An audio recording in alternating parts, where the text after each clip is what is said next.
So for assigning oxidation states, you do need to have the rules pulled up. I posted those in a link for you guys on your digital notebook. And when you pull them up, they look like this. There's actually two parts to it, but we're going to stick with the rules part for today. So we're going to use these rules to assign oxidation states to the compounds. I also have a periodic table up just because some of these rules reference the periodic table. So I just wanted to have it accessible for this example. Okay, so starting with HCl, the very first one, first thing I'm going to do is I'm going to look and see like if there's a rule that it applies to. So in rule number 1, the oxidation number of any uncombined element. It's not an uncombined element, it's in a compound. I have hydrogen and chlorine. So the second rule is about ions. It's not an ion, it's a compound. If it was an ion, it would have a charge like this one does here. It's Cn negative. So that has a charge, so the ion rule applies there, but it does not apply to HCl. Let's see if there's a hydrogen, what's that called, rule. And I have more electronegative. That one will apply to anything, so if all rules fail, the more electronegative element will have the same oxidation number as its charge, so that's when you would need the periodic table. This is a rule for fluorine. I have fluorine there. This is a rule for oxygen. This is a rule for hydrogen. Great, because we have hydrogen. This is group 1 and 2. Okay, so we have a hydrogen rule. So let's go ahead and use it. It says the oxidation state of hydrogen in most compounds is +1 unless it's combined with a metal, in which case it's -1. So it's combined with chlorine, which is right here on the periodic table, which means it's bound to a non-metal. The non-metal binding means that it has a +1 charge. So that means hydrogen is +1. So then chlorine, this is the rule we come, wait, not that one, sorry. Where is it? This is the rule we come to, number 8, where it says the sum of the oxidation numbers of all atoms in a neutral compound is 0. So that means this whole thing has to equal 0. So if hydrogen is going to be +1, chlorine has to be -1. And then how I would write the answers is I would say hydrogen is +1, chlorine is -1, and I would circle it.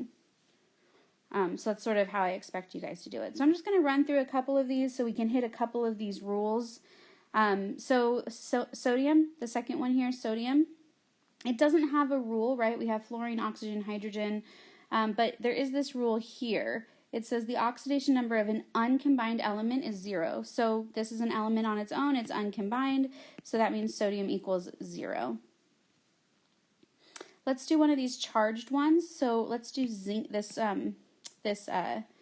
carbon and nitrogen, and together it's a -1 charge. That's actually the cyanide polyatomic ion, if you remember all of those from a while ago. I know I don't have a carbon or nitrogen rule. So there's two rules that I'm going to use. The first rule I'm going to use is this one.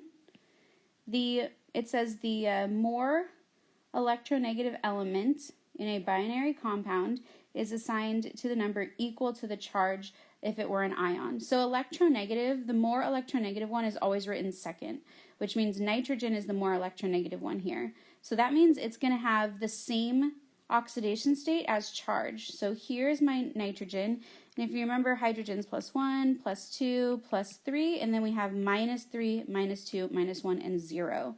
So that means nitrogen is going to equal, actually I'm going to write that further because I need to do a little bit of work. Nitrogen is going to equal -3. But I need to know what my carbon is, right? So my carbon, I don't know, I'm just going to write X for now.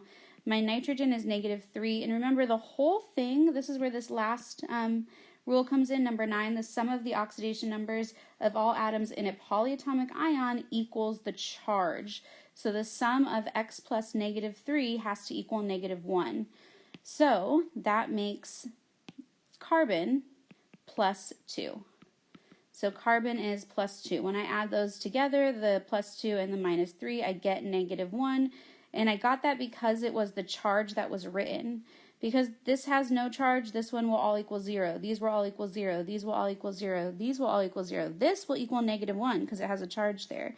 This will equal -1 because it has a charge there.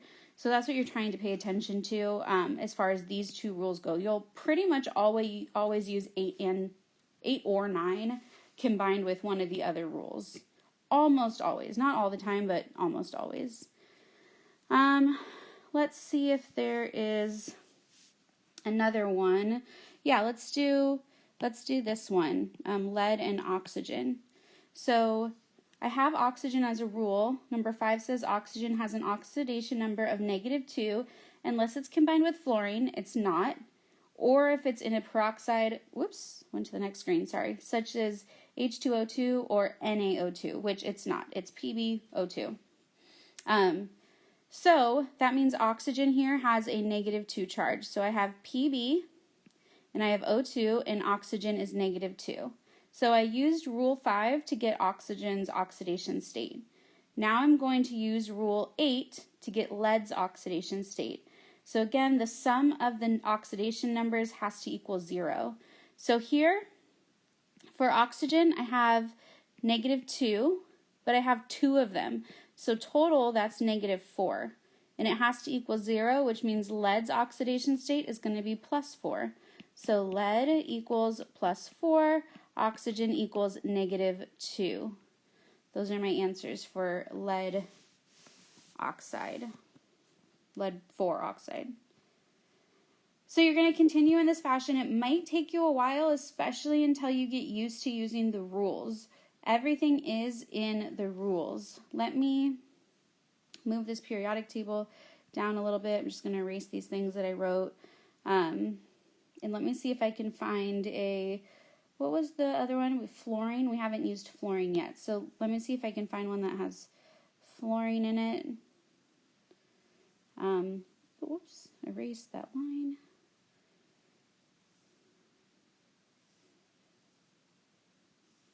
Is that my only one, the exception?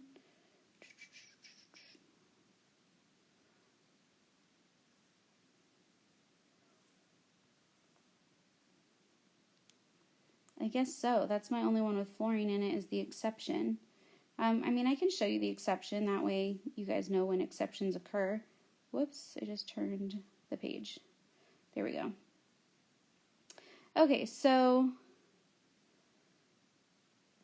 let's go ahead and do this one.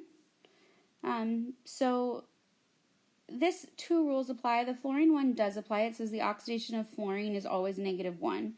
So fluorine is -1 and I have 2 of them. I also have oxygen. Now oxygen has a rule, but it says when it's with fluorine, it's +2. Number 8 says that they all have to equal 0. That's sort of just a check. It told you what fluorine was. It told you what oxygen was. You can check it by saying, well, rule number 8 says they have to equal 0. Here I have a -2. Here I have a +2. That equals 0. So fluorine is -1 and oxygen is +2. Those are my oxidation states. So that's sort of applied rule number 4, the fluorine rule, and rule number 5, the exception.